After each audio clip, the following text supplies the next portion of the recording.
Bonjour et bienvenue au premier épisode du balado Engagement en Philanthraction. Je m'appelle Sarah et je serai co-animatrice avec Yanis. Aujourd'hui, nous allons traiter du sujet de l'insécurité alimentaire. Avec nous, nous avons deux invités, dont Marie-Pierre Chaput, qui est directrice des communications à Moisson-Outaouais, et Liane Thibert, qui est coordinatrice des collectes de fonds et philanthropie à Moisson-Outaouais. Bonjour. Salut, merci pour l'invitation. Vraiment contente d'être avec vous aujourd'hui. Oui, on est content de vous avoir, c'est ça. Oui. D'enfant, est-ce que vous voulez nous parler de vos fonctions à Moisson-Outaouais? Oui, bien en fait, moi, je suis directrice des communications. Puis dans le volet des communications chez Moisson-Outaouais, on a, bon, évidemment, les communications, mais on a aussi le développement communautaire et la philanthropie. Donc, c'est ces trois départements-là qui sont gérés sous ma supervision. Donc, je travaille évidemment avec Liane, mais avec aussi une agente de communication. Donc, c'est nous là qui va autant au niveau des communications internes, externes. C'est nous aussi qui est en lien avec nos organismes, donc nos 50 organismes membres affiliés sur le terrain. Donc, c'est nous qui assurons la communication, mais aussi le développement puis l'attribution de des accords puis tout le fonctionnement avec eux. Puis au niveau de la philanthropie, ben tout le lien avec les corporations, donc les dons aussi individuels, corporatifs. Donc c'est nous qui va aller avec les liens avec la communauté, affaires et individuelles aussi. OK, c'est bon. Puis, Liane? Ben, de mon côté, moi, ça le dit dans mon titre, je m'occupe des campagnes de financement annuelles, donc de toutes les activités internes de Moisson-Outaouais. Et je m'occupe aussi du volet philanthropique. Donc, évidemment, à travers les campagnes de financement, on collabore beaucoup avec des partenaires, des donateurs, donc toutes les relations partenariales. C'est aussi moi qui s'en occupe. Je m'occupe aussi des événements, donc d'organiser les événements à Moisson-Outaouais. Ça, c'est un volet qui est quand même nouveau dans notre organisme. Puis sinon, c'est très général, mais on est pas mal polyvalent, on fait de tout. Donc, c'est à peu près ça. OK, donc pour se lancer un peu dans le sujet, je pourrais te poser une question. Comment définir ce qu'est l'insécurité alimentaire et quel est l'état actuel de l'insécurité alimentaire en Outaouais? S'il vous plaît. Oui, ben en fait, la définition de l'insécurité alimentaire, pour moi, ça se résume en 3 mots. Donc, on parle d'accessibilité, de quantité et de qualité. Donc, une sécurité alimentaire gagnante, ça se résume à ce que ces 3 sphères-là soient répondues. Le portrait, ben je pense pas que ça va être une surprise pour personne ici là aujourd'hui en disant que ben c'est en croissance les demandes d'aide alimentaire. Donc on est environ à 91 000 demandes d'aide alimentaire mensuelles dans notre réseau, donc en Outaouais. Ça représente 28 800 demandes de plus qu'il y a 3 ans. Donc on voit qu'il y a toujours une croissance des besoins. Puis tu sais, le portrait, ce qui arrive aussi là, c'est que on voit là de plus en plus le portrait qui est changeant. Tu sais, on parlait notamment des travailleurs. C'est une nouvelle clientèle dans les services d'aide alimentaire. Donc, ils représentent maintenant 20% des demandeurs d'aide alimentaire qui ont un emploi. Donc, ce que ça nous indique, c'est que malgré qu'on travaille, le revenu est pas suffisant pour se nourrir. Donc, ça, c'est particulièrement inquiétant là actuellement. Puis si je peux ajouter sur ce que Marie-Pierre vient de dire, elle a dit 20% justement des personnes qui occupent un emploi ont recours à des dépannages alimentaires. Pas des dépannages, mais des demandes d'aide alimentaire. Puis ça l'a doublé dans les 2 dernières années. Donc en 2022, on était à 10,6%, puis maintenant on est rendu à 20,2%. Donc on a vraiment vu justement cette clientèle-là augmenter dans les 2 dernières années. Puis c'est une statistique qui est super préoccupante pour nous. Puis le portrait, justement, comme tu l'as dit, a vraiment changé à travers les années. Ouais. Ouais. Oui, pardon. Puis ce qui est intéressant aussi, c'est que, tu sais, dans le fond, Moisson-Outaouais, c'est la banque régionale. Donc nous, en dessous de nous, il y a 50 organisations qui, eux, desservent la clientèle vulnérable. Nous, notre rôle, c'est de s'assurer de leur fournir des denrées suffisamment pour qu'eux puissent répondre à la demande, puis de les accompagner aussi dans cette croissance-là. Ce qui est inquiétant aussi, c'est que la croissance d'organismes n'a pas suivi le nombre de demandes. Mm-hmm. Donc, la pression qu'il y a sur nos organismes actuellement sur le terrain est immense. Donc, tu sais, par exemple, un organisme qui avait X montant de financement autrefois, puis qui avait X demandes d'aide alimentaire, maintenant a doublé, triplé. puis a pas doublé, triplé non plus son financement. Donc, les gens sur le terrain, on le sent qu'ils sont épuisés. C'est ça doit être ça. Mais même avec le bilan de la fin de 2024 de la Banque alimentaire du Canada, on voit que c'est comme presque 2 millions de demandes d'aide par mois là, mensuel pour de l'aide alimentaire. Fait que ça va dans le même... pour un peu le reste du Canada, c'est pas nécessairement juste en Outaouais. Exact. Oui. Puis pour renchérir sur qu'est-ce que tu viens de dire, le bilan fin, en fait, je peux parler du bilan fin. On parle toujours du bilan fin à Moisson-Outaouais. C'est la seule enquête sur l'insécurité alimentaire au Canada. Puis nous, les données qu'on vous donne viennent du bilan fin. Okay. Donc, comment est-ce que ça se passe? C'est vraiment Banque alimentaire Canada fait l'enquête à travers tous ces organismes, justement, à travers le Canada. Puis là, ensuite de ça, il y a des instances qui sont plus hautes. Donc, nous, par exemple, on transige avec Banque alimentaire Québec, qui, eux, vont prendre les données de Banque alimentaire Canada, les données à Banque alimentaire Québec. Banque alimentaire Québec décide de les donner aux 19 moissons qui sont partout à travers la province. Okay. Puis nous, on est récipiendaires, justement, de ces données-là. Et les données sont récoltées au mois de mars, généralement. Donc, c'est quand même... oui. Un ajout pour savoir. Oui. On aime ça le plugger, le bilan fin. Où on trouve l'information. Oui, exactement. OK, c'est parfait. Je sais pas si on voulait passer à la prochaine séquence. Oui, je voulais bien revenir en profondeur un peu sur le portrait de l'insécurité alimentaire. Fait que t'as déjà bien expliqué un peu, j'ai plus trop de questions à poser, mais je voulais savoir en vrai, c'est quoi les causes principales de l'insécurité alimentaire dans la région de l'Outaouais, peut-être même au Canada en général? Et ça non plus, je pense pas que ça va être vraiment une grande surprise pour vous. C'est vraiment le logement. Okay. Autrefois, les gens se logeaient, ça l'occupait 20-30% de leurs revenus. Maintenant, on est à 50-60, même parfois jusqu'à 80% du revenu des gens qui sont dédiés au logement, que ça soit leur hypothèque ou même locataire. Donc, on le sait que les logements, c'est une grande cause de l'insécurité alimentaire, spécifiquement en Outaouais. Bien sûr, il y a plein d'autres raisons. Là.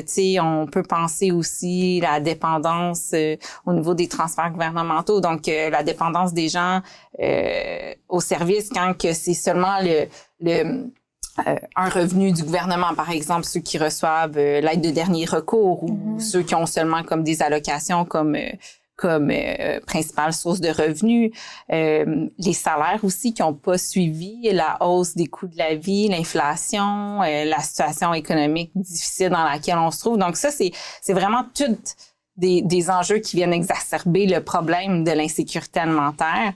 Puis de plus en plus, on se retrouve avec des gens qui, justement, c'est ça, qui occupent des emplois, qui devraient pas nécessairement se retourner vers l'aide alimentaire, mais que malheureusement, ça devient comme un choix non-choix. Oui, tu as dressé le portrait des bénéficiaires tout à l'heure. Tu as dit qu'il y avait plein de travailleurs, il y avait plein d'étudiants, il y avait même des enfants qui venaient.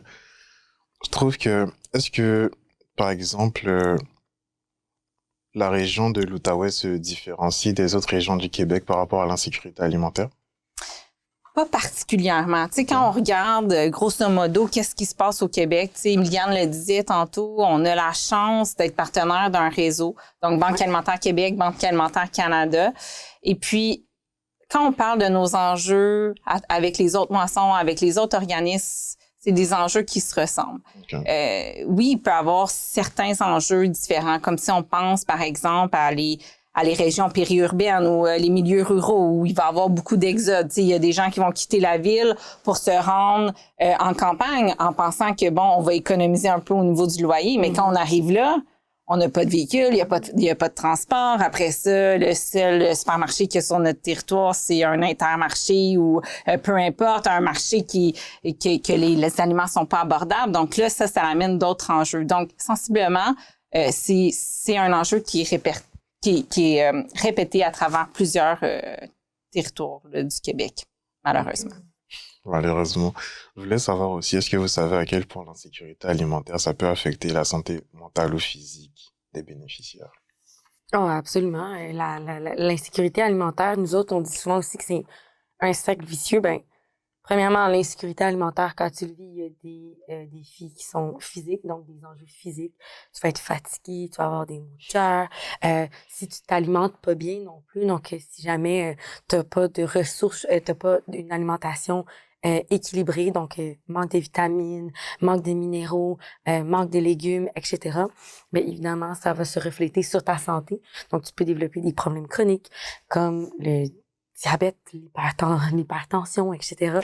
Puis si jamais, puis là, ça vient justement avoir un impact sur ta santé mentale, l'anxiété, la dépression, parce que t'as pas faim. Puis si on vient jumeler justement tous ces problèmes-là, ben comment est-ce que tu veux ensuite chercher un emploi? Comment est-ce que tu peux avoir l'énergie pour étudier? Comment est-ce que tu peux avoir l'énergie pour faire ton CV, te chercher un emploi, t'as pas l'énergie, t'as pas faim. Donc, c'est pour ça qu'on dit souvent que c'est un cercle vicieux.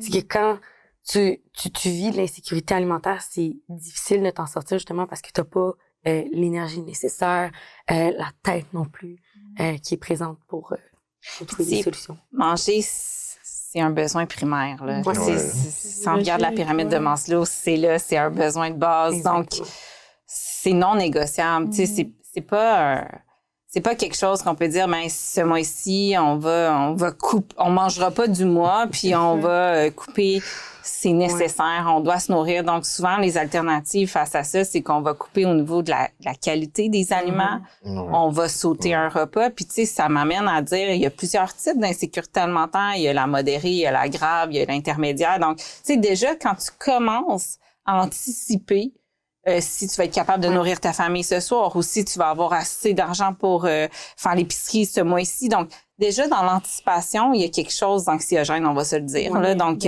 ça a des causes sur la santé mentale, c'est définitif. Là. Je suis sûre que vous avez déjà vécu la faim à petite échelle, évidemment, comme vous avez vraiment faim à un moment donné parce que le repas est loin. Mais instantanément, là, c'est difficile d'être concentré. Et moi, quand j'ai faim, là, je deviens désagréable. Puis je deviens vraiment comme, tu sais, le angry, là, quand tu deviens angry, là, ben justement, mais moi, justement, je me dis, oh mon Dieu, si je me sens comme ça dans une courte période de temps, je peux même pas imaginer quand c'est quotidien, quand c'est constant, quand c'est sur le long terme.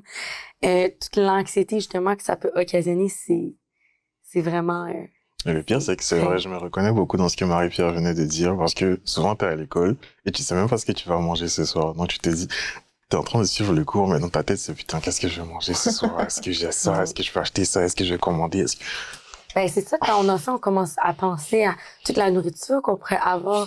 Donc, c'est difficile. Puis nous autres, on a le privilège d'accéder à la nourriture. Ouais. Donc, se mettre dans la peau d'une personne qui n'a pas accès à ça, c'est là qu'on réalise que l'insécurité alimentaire, c'est un enjeu qui est important.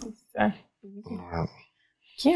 Sauf si tu voulais rebondir sur autre chose, on peut passer à la prochaine section. C'est ça, j'allais dire, dans le fond, on pourrait approfondir sur les missions puis les actions concrètes que Moisson Outaouais essaie de poser pour essayer de contrer cet enjeu qui est comme un enjeu qui a rapport à un besoin physiologique, comme tu l'as mentionné. Ben, Moisson Outaouais, dans l'esprit des gens, c'est encore une croyance qu'on essaie de déconstruire. Les gens pensent souvent qu'on est un organisme, un petit organisme, mais au contraire, on est un gros organisme. On a 12 000 pieds carrés, 10 000 pieds carrés d'entrepôt, ce qui est très gros. Vous êtes venus le visiter, donc vous voyez que c'est vraiment... on est comme c'est ça, on est un gros entrepôt. Et notre mission, c'est de desservir les organismes, les 50 organismes qui sont sur le territoire de l'Outaouais. Donc, on fait partie de la chaîne alimentaire, puis on essaie de mettre en lumière aussi cette chaîne alimentaire-là. Puis là, je vous épargne notre mission qui est très, très longue. Mais en fait, nous autres, ce qu'on fait, c'est qu'on... OK, attends, il y a 4 mots. Il y a stocker, distribuer, collecter. Ah oui, OK. Ça commence par collecter. Donc, on collecte les denrées. Ensuite, on stocke les denrées. On transforme les denrées. Et on distribue les denrées. Donc ça, c'est vraiment le cœur de notre mission. Quand on collecte les denrées, bien évidemment, on va aller vers les grossistes. Donc, on pense aux épiceries. Nous, on a le programme de récupération en supermarché qui est très, très important. On a aussi, justement, les gens, monsieur, madame, tout le monde, les donateurs qui vont nous donner des denrées. On a Banque alimentaire Québec, Banque alimentaire Canada. On a des grandes bannières aussi comme Walmart qui vont nous aider à nous approvisionner Ensuite, on vient les stocker dans notre entrepôt. On les transforme, on les trie, en fait. Donc, on vient les trier grâce à nos bénévoles. Puis, on les transforme des fois dans notre cuisine de transformation. Puis, quand on dit qu'on distribue, c'est que là, on s'en va les distribuer à travers nos 50 organismes affiliés. Donc, c'est une grande mission. Une grande mission. Beaucoup de boîtes qui se promènent à l'entrée jusqu'à la sortie. Puis, tu sais, on parlait du programme de récupération supermarché, puis je trouve ça important de le mettre en lumière parce que c'est tellement un beau programme. En fait, là, ça fait depuis plusieurs années maintenant qu'on l'utilise chez Moisson. Donc, on va chez les épiciers récupérer les invendus, les aliments qui sont peut-être qui sont plus vendables parce que soit qu'ils ont une POC ou il y a un aliment qui est peut-être plus défriché à l'intérieur du sac, mais le reste est encore consommable. Donc, on va récupérer ces aliments-là. On les ramène à l'entrepôt. On a environ 200 bénévoles qui viennent trier les denrées. Puis après ça, ces denrées-là partent dans les familles vulnérables. Donc, vous voyez, il y a comme une chaîne. Puis ce qui est intéressant, c'est que, oui, on répond à l'insécurité alimentaire, mais on vient aussi réduire le gaspillage alimentaire. Donc, il y a comme... On prend des denrées qui étaient senties qui prenaient la route des poubelles, puis on les prend là, de l'enfouissement, puis on les ramène, puis on leur donne une deuxième vie. Donc ça, c'est vraiment un beau programme, puis ça démontre à quel point le communautaire, on est capable de faire des initiatives qui sont vraiment pérennes, mais en même temps comme tellement riches pour la clientèle, tu sais. Mais ce qui est important aussi de mentionner avec le PRS, le programme de récupération supermarché, c'est que c'est à travers le Québec. Okay. Donc, c'est pas juste à Gatineau que ça se passe. C'est vraiment un programme qui est à travers le Québec, le Canada, si je me trompe pas. Je crois qu'il y a des initiatives un peu partout. Exactement. Puis même à l'extérieur du Canada, tu sais, c'est quelque chose qui se répète aussi dans d'autres. Puis, comme Marie-Pierre l'a dit, c'est des aliments qui sont toujours de qualité, comme qui sont bons pour la consommation. Puis là, juste pour abonder dans qu'est-ce que tu viens de dire, quand on vient trier, nous, les bénévoles trient les denrées alimentaires, mais on donne pas les aliments qui sont ouverts ou les produits qui sont poqués ou qui sont vraiment comme abîmés gravement. Là, si par exemple, il y a juste une étiquette qui est sortie, c'est encore bon à la consommation. Donc, on a quand même, nous, des critères à respecter. Puis ça, c'est quelque chose qu'on aime communiquer, c'est que les gens pensent souvent qu'on donne n'importe quel type de nourriture. Mais non, on donne la qualité on donne une bonne quantité, une bonne qualité. C'est important que les denrées qui sortent de Moisson Taouin soient bonnes à la consommation et c'est pourquoi on a le tri. Sinon... Un autre stéréotype que souvent on entend, tu sais, les gens sont comme « Ah, les banques alimentaires, c'est beaucoup des conserves, mais tu sais, on a vraiment évolué. Donc, tu sais, nos paniers, là, sont hyper diversifiés. Donc, les conserves, oui, ça en fait partie. Mais je veux dire, on a tellement de beaux produits, des fruits, des légumes, du pain. Donc, la viande, du poisson. Exact. Tous les groupes alimentaires se retrouvent dans nos paniers qu'on offre à nos organismes, puis qu'eux, après ça, desservent. C'est ça. Ben, dans cette même avenue, comment les bénéficiaires, ils ont accès? Est-ce que c'est vraiment... comme à l'école, les enfants, ils vont avoir des repas où vous allez déposer chez eux ou ils vont les chercher. Comment ça fonctionne, la distribution un peu? En fait, on a, chez Moisson, comme on disait, on a 50 organismes membres affiliés. Là-dedans, il y a plusieurs types d'organismes. On a des banques alimentaires, donc là où on pense un peu au dépannage traditionnel. Donc, une famille qui a besoin, ou une personne seule ou peu importe, va se rendre directement là, va recevoir un dépannage. On a aussi des soupes populaires ou des endroits où les gens vont aller chercher un repas sur place ou même le Jutami, par exemple, des endroits où ils sont en itinérance. On a aussi des maisons de quartier, des maisons de jeunes, donc qui vont offrir plutôt des collations où ils vont faire des ateliers culinaires avec les participants. Puis on a plein d'autres organismes aussi, je pense à les maisons d'hébergement aussi pour femmes victimes de violences conjugales où ils vont recevoir aussi des aliments, ils vont faire du dépannage en externe parce que ces femmes-là, ils peuvent pas nécessairement fréquenter des milieux publics après où ils vont avoir, des fois, ils vont avoir des craintes aussi de se rendre à la banque alimentaire du quartier quand ils savent que, tu sais, l'ancien conjoint demeurait proche. Donc, on va s'assurer que les services que nos organismes qui couvrent beaucoup de types de clientèle peuvent répondre à ce besoin-là. Sinon, Ben, tu les as quasiment toutes nommées. Elle les a presque toutes nommées. Puis nous, oui, justement, on a les organismes qu'on dessert, mais on a aussi un programme, on a une cuisine de transformation à Moisson-Outaouais. Puis ça, les repas qu'on cuisine, c'est à travers le programme de la cantine pour tous, qui est aussi un programme provincial. Ça, c'est vraiment l'organisme de la cantine pour tous. Oui, c'est ça. C'est la cantine pour tous. Puis nous autres, on est un traiteur exclusif pour eux. Ça nous permet de donner des repas nutritifs qui répondent à des besoins organoleptiques à travers des écoles moins favorisées de l'Outaouais. Donc, on en a 6 en ce moment. Puis notre objectif, c'est de grandir. C'est un super beau programme. Donc, on aimerait ça le garder à Moisson-Outaouais, puis on aimerait ça que ça évolue. On avait rencontré le chef quand on avait été... D'ailleurs, avec ce programme-là, ce que j'aime beaucoup mettre de l'avant aussi, c'est que, oui, on offre des repas dans les écoles, mais on les offre à tarification sociale. Oui. Donc, ça veut dire que le parent peut choisir, tout dépendant de son revenu, il va payer entre 1 ou jusqu'à 6 $ maximum le repas. Donc, il n'y a pas de stigmatisation. Tous les jeunes mangent le même repas. Puis personne ne sait est-ce que tu as payé 1 $ ou 6 $ ton repas. Puis ça permet vraiment d'avoir une belle offre. Des fois, on a jusqu'à 6 choix de repas par jour. Des repas qui sont exquis là, pour en avoir goûté plusieurs. Végétarien.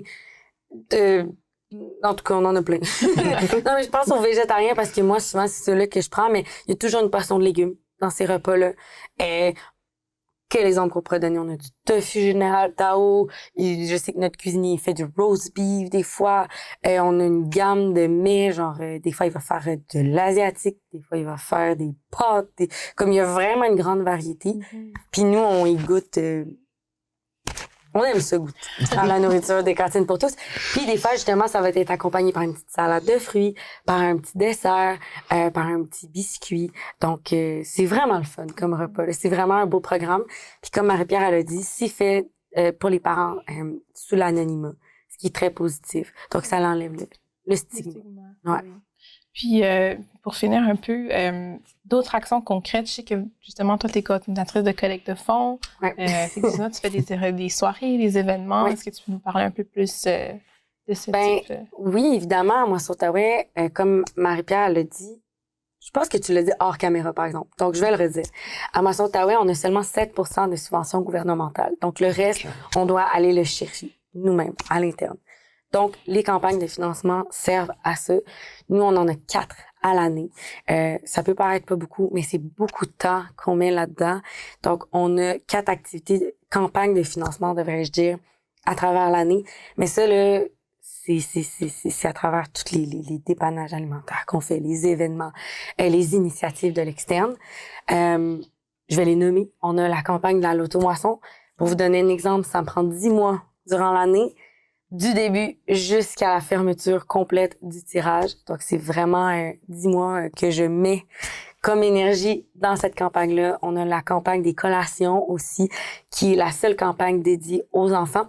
Donc, rapidement, campagne des collations, c'est pour fournir des collations saines et nutritives pour le début des classes. Donc, il y a beaucoup de parents qui ont de la difficulté justement avec tous les effets scolaires. Ça coûte super cher. Donc, nous autres, on essaie de pallier un petit peu aux dépenses en leur offrant des collations. Donc, cette année, je pense qu'on a réussi à offrir 22 000 collations à des enfants. Donc, c'est 3 collations par jour pendant une semaine complète d'école. Et ensuite, on a nos 2 publipostages par année. Donc, on a celui d'hiver, de Noël, et celui d'été. Publipostage dans la tête des gens, ça peut paraître très archaïque parce qu'on parle vraiment d'une lettre qu'on envoie par la poste, mais ça fonctionne encore très bien. On a un beau taux de réponse, on a un beau taux justement de gens qui nous reviennent avec des dons. Donc ça, c'est une histoire qu'on raconte d'un bénéficiaire. Évidemment, c'est fait sous l'effet de l'anonymat, mais c'est des histoires qu'on entend là, justement quand on côtoie nos organismes.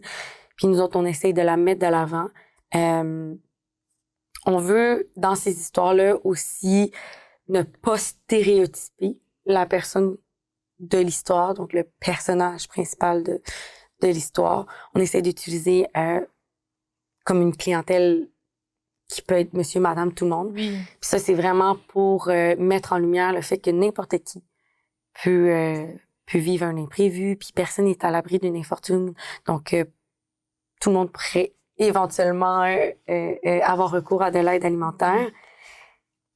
Et finalement, à travers tout ça, on a nos projets. Donc, oui, on a nos campagnes de financement qui nous demandent quand même de l'énergie et de l'organisation et de la logistique. C'est comme des campagnes marketing. Moi, je la compare souvent à ça. Les gens pensent qu'une campagne de financement, c'est souvent on développe un concept puis on le met de l'avant, mais c'est vraiment comme une campagne où est-ce qu'on doit déterminer une audience cible, développer des visuels, faire des placements publicitaires, aller à la radio, faire l'analyse aussi des données. Donc, tout le temps, analyser les donateurs. Est-ce qu'on en a perdu cette année? Est-ce qu'on en a retrouvé? Nouveaux fidèles donateurs, des grands donateurs, etc. Donc, c'est un travail qui est quand même assez exhaustif. Et à travers tout ça, Moisson Outaouais, on a aussi des campagnes qui viennent de nous. Donc, on appelle ça nos programmes ou des initiatives. Cette année, on a lancé, par exemple, Réconfort en sac. Je sais pas si vous en avez entendu parler, mais c'est une initiative de soupe déshydratée. Je devrais la connaître, là, c'est moi qui... Donc, c'est une initiative de soupe déshydratée. Ça, c'est pour répondre aux besoins de nos organismes qui veulent moins de réfrigération pour des produits. Je l'explique mal. Non, ça va. Okay. Ça va.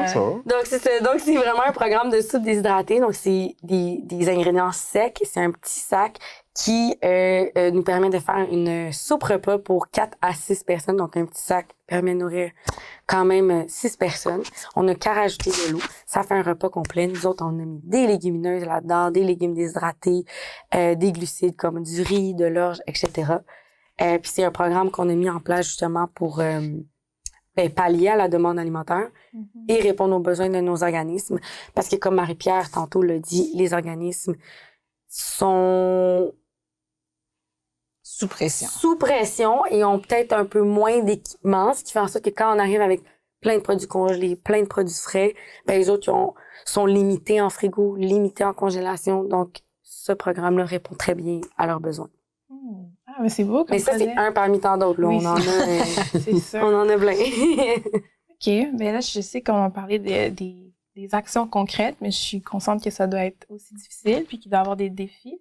Donc, on pourrait passer à la prochaine. Oui, je voulais revenir un peu sur les stigmatisations dont vous avez parlé tout à l'heure. Vous avez dit que pour éviter ça, vous faites de l'anonymat. Mais il y a quand même beaucoup de personnes qui ont du mal à venir demander de l'aide alimentaire, soit qu'ils savent pas où demander, ou ils savent qu'il y a des organismes qui sont là pour ça, mais ils ont quand même peur. Comment vous faites pour gérer ce défi-là de gens qui ont peur de venir demander de l'aide? Mais en fait, chez Moisson Outaouais, nous, on travaille beaucoup avec les organismes du terrain.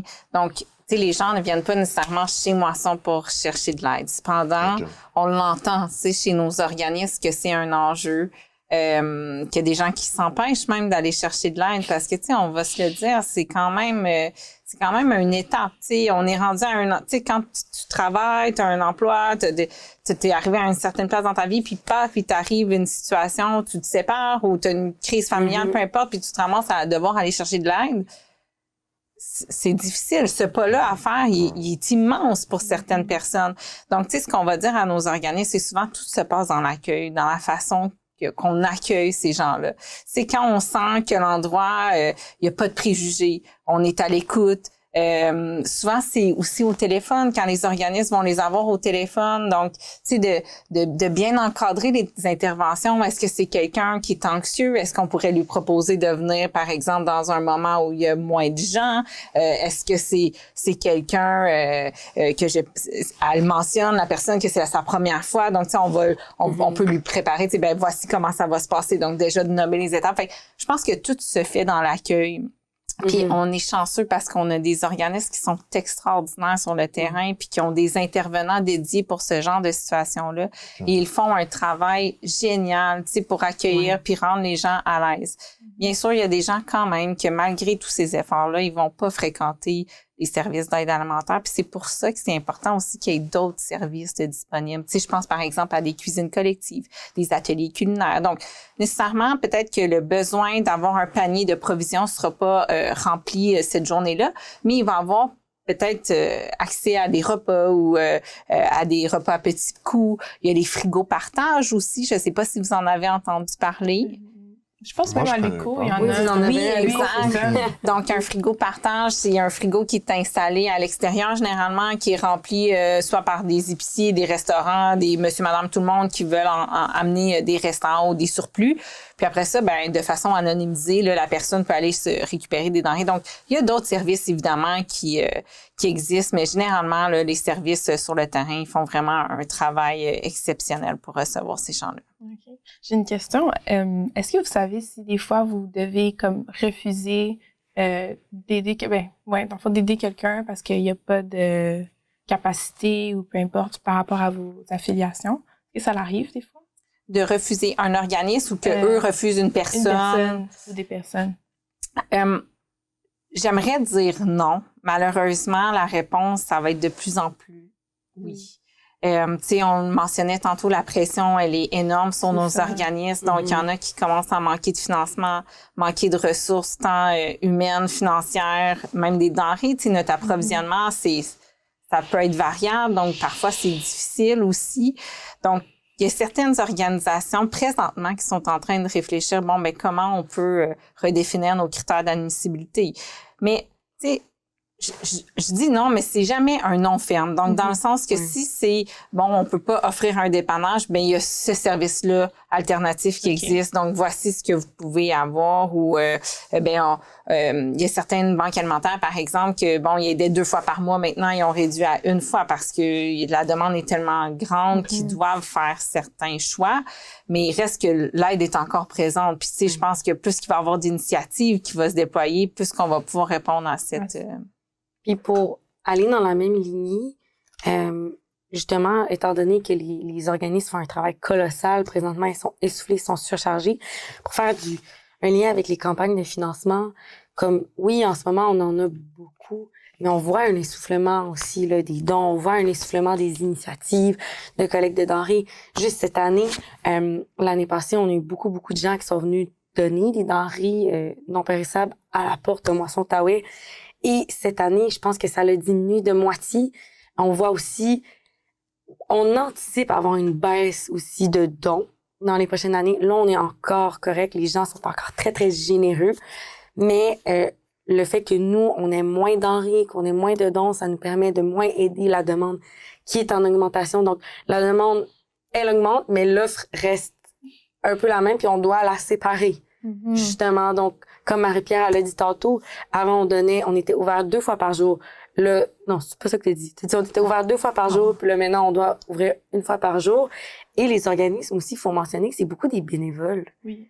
Donc, les heures d'ouverture sont limitées pour les bénéficiaires parce que c'est des gens qui font ça de bon petit cœur. C'est des bénévoles qui vont être là.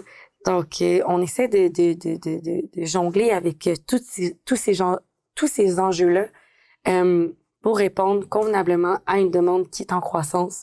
Mais nous, nos ressources restent les mêmes, malheureusement. C'est super intéressant ce que Liane amène parce que ça montre la double impact. Tu sais, quand on parle d'une croissance des demandes, puis surtout quand on parle des travailleurs, c'est sûr que ça vient avec une diminution des dons parce que c'est qui donne aussi. Ouais. Ce sont aussi monsieur, madame, tout le monde qui travaille. Exactement. Donc, on est doublement impacté de ce fléau-là quand ça arrive. Puis, tu sais, on le sait, là, une famille, tu sais, si je dois couper à quelque part, puis j'ai l'habitude de faire un don de 100, 200 $ dans une cause qui me tient à cœur, malheureusement, c'est là que je vais couper. Puis, on les blâme pas, là. On ferait la même chose. Donc, c'est juste inévitable que les dons soient moins au rendez-vous, mais que la demande augmente. Donc, c'est une double impactation, là.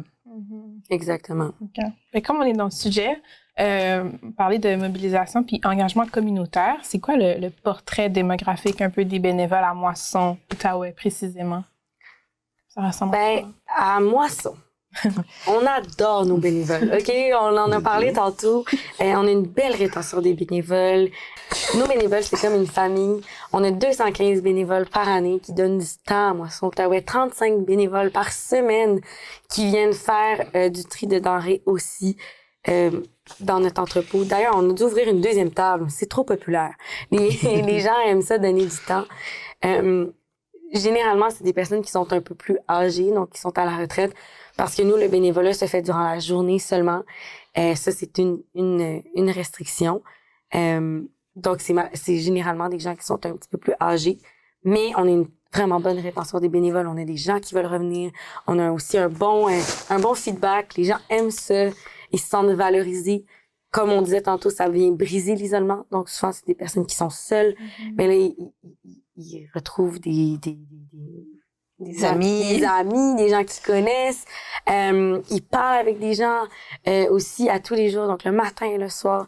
Donc, le bénévolat, c'est pas un enjeu chez nous. Non, on n'a pas de la misère avec ça. Les gens, ils sont très attachés à la cause. Donc, on est contents. Merci beaucoup pour votre temps et pour vos réponses. C'était super enrichissant. Pour conclure, on va revenir rapidement sur l'insécurité alimentaire. S'il faut retenir 3 mots, c'est vraiment l'accessibilité, la quantité et la qualité de la nourriture. Aussi, j'aimerais remercier nos invités Marie-Pierre et Liane pour leur savoir parce que c'était très enrichissant. Moi, personnellement, il y a quelques mois, je savais pas grand-chose sur l'insécurité alimentaire, mais avec ce genre de conversation-là, ça nourrit le savoir. J'aimerais encourager les gens à faire du bénévolat et à s'impliquer en philanthropie généralement. Pour ce faire, vous pouvez aller sur le site de Moisson Outaouais. Et le site est très bien ficelé. Je trouve que on peut trouver chaque onglet assez facilement. Donc, pour faire un don, c'est super facile. Pour appliquer et devenir bénévole, c'est super facile aussi. N'oubliez pas que manger, c'est un besoin physiologique et c'est aussi important de donner. Parce que je trouve que quand tu donnes, ça te rend heureux de voir que tu aides des gens. Donc, c'était le premier épisode d'Engagement en Philanthraction. On se retrouve bientôt pour le 2e épisode qui va parler un peu plus en profondeur de la philanthropie. C'était Yanis et Sarah. Merci beaucoup.